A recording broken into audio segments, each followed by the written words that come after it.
To our ABC News exclusive, Tyler Perry accuser Derek Dixon sits down in a TV interview for the first time, sharing allegations of workplace sexual assault and harassment. In June, he filed a $260 million lawsuit against the media mogul. These are claims that Tyler Perry denies. But Dixon says he's speaking out now to try to stop a billionaire who won't stop themselves. What made you decide to come forward with your story? I wanted to speak out and not stay silent about it anymore. Actor Derek Dixon sitting down for his first television interview since filing a $260 million lawsuit against media mogul Tyler Perry, detailing the alleged sexual harassment and assaults he says he endured.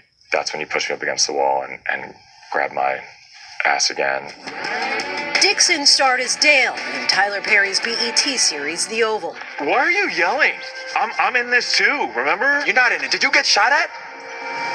No, I actually got shot. He appeared in 85 episodes between 2021 and 2025. Tell us about the first time you ever met Tyler Perry. Yeah, I met him at his studio opening party in 2019. I was working for an events company, and we met, and he said to me, are you an actor? And I said, well, not right now. I'm working on it, but not right now. And he said, yeah, you are. We need to talk. You should get my number and we'll talk about this. Did any of your initial interactions give you pause? A few of them were, did give me pause, but they weren't bad enough to think like this was a dangerous situation in the beginning. Yeah. According to your lawsuit, at one point early on, he bought you a car. Yeah, he'd seen my Jeep around the studio that I was driving, and he said, that's not a great car. Tyler Perry is an actor, producer, director, playwright, and prominent name in the entertainment space. He launched his career in the 1990s. You want this half? You want this half? His 2005 breakthrough film, Diary of a Mad Black Woman, debuted at #1 in the box office and was a massive success. To date, he's created 24 feature films, 20 stage plays, 17 television shows, and 2 New York Times best-selling books. In 2021, his prolific career earned him a spot in the exclusive Billionaires Club. His media empire includes his own production company, Tyler Perry Studios, based in Atlanta, one of the largest film studios in the country.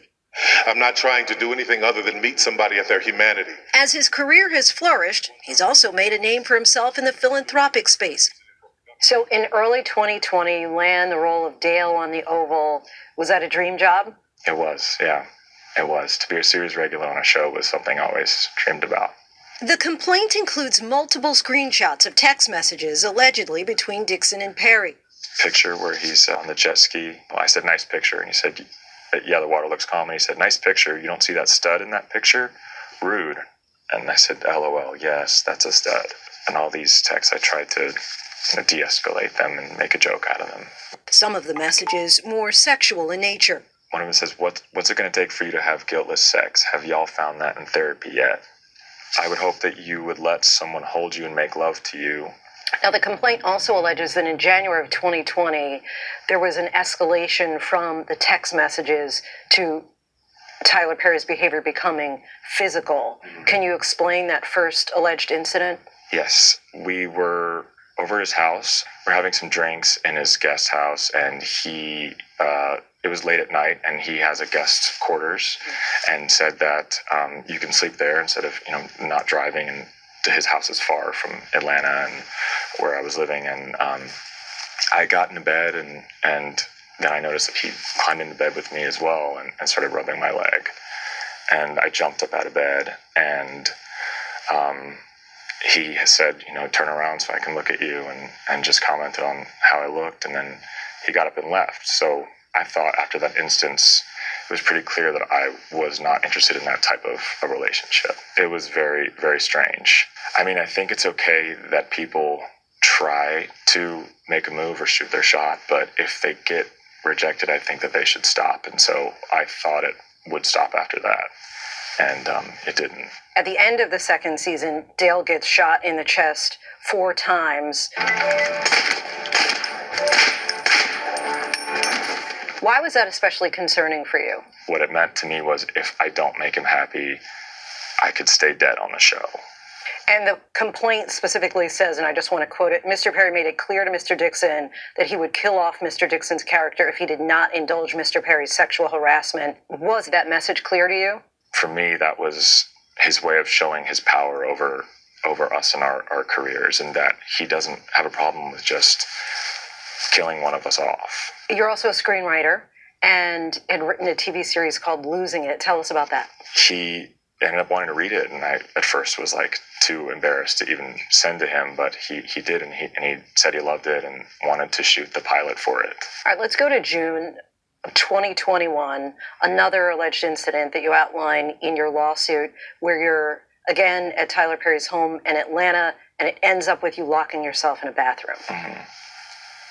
We started out having drinks in the living room like we have done before, and it got to a point in the night where we were both kind of feeling drunk, and I remember we were walking back to the guest area where I've stayed before, and there was this health monitor scale on the way, and I was like, "What is that?" And he said, "Well, you have to be in your underwear to measure, whatever. So you should do it." He reached down and pulled my underwear down and grabbed my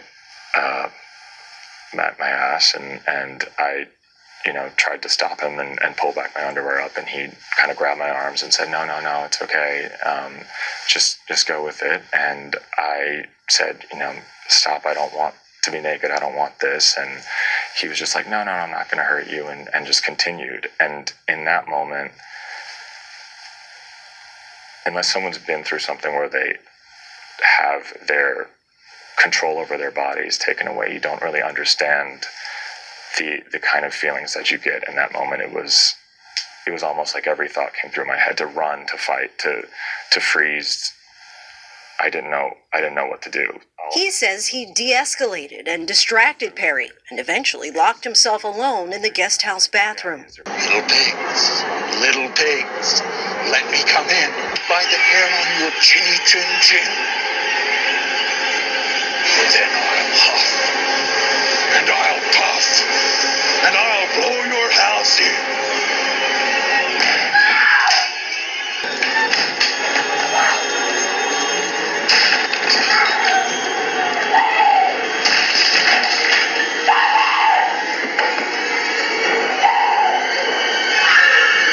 Here's Johnny. He called several times, and I ended up getting afraid of what was going on the other side. So I picked up, and that's when he said, he was sorry for what happened. He doesn't know why he did that, and that maybe he was self-sabotaging or something. And in the same call, he said, and don't worry, we're going to do your show. In the lawsuit, you describe this as a calculated pursuit of you by Tyler Perry. There are also several times where he says to you, you have to make your no stronger. How did you respond to this, as it's described, calculated pursuit of you by Tyler Perry? To me, that's just so insulting. And I reiterated, I said stop. I said it. I don't think that people ever get past something like that happening to them. Dixon tells us he last spoke to Perry in the spring of 2024 and left the show in September of that year. What ultimately became of your pilot, Losing It? Yeah, it hasn't gone anywhere. He still owns the rights to it. So I can't now go and sell it. Then in January, the actor filed a complaint with the EEOC, the federal agency responsible for protecting workers from discrimination. In your response to your EEOC complaint, Tyler's representative said, among other things, Mr. Dixon's initial letter to TPS Tyler Perry Studios about its matter demanded $42.5 million to buy his silence. They described your actions as extortion. Mm-hmm. Were you looking for money to buy your silence? No, I think I was looking for accountability on to what he did. I think what he did was wrong, and it needed to be something that would deter him from doing this to somebody else, another actor, or in the future. What kind of a toll would you say that this has all taken on you? I was extremely anxious. The calls got to a point where the calls and texts were almost every day. Just this constant state of like, if I don't answer, I will lose my job. I'll be fired or killed off the show. I mean, it took a huge toll on my anxiety and depression. You're asking in your lawsuit for damages totaling $260 million. How did you arrive at that number? Part of that number is my lost job, my lost income, the loss of the show. The other part of that is a deterrent for, how do you stop a billionaire who won't stop themselves from doing this? How difficult has it been to tell your truth? It's been hard. It's a vulnerable thing to talk about, I think, for anybody. There's a lot of shame, I think, around it. And just trying to think what you could have done better and having to deal with the judgment of what, everyone might think of how you could have handled it better without being in that situation.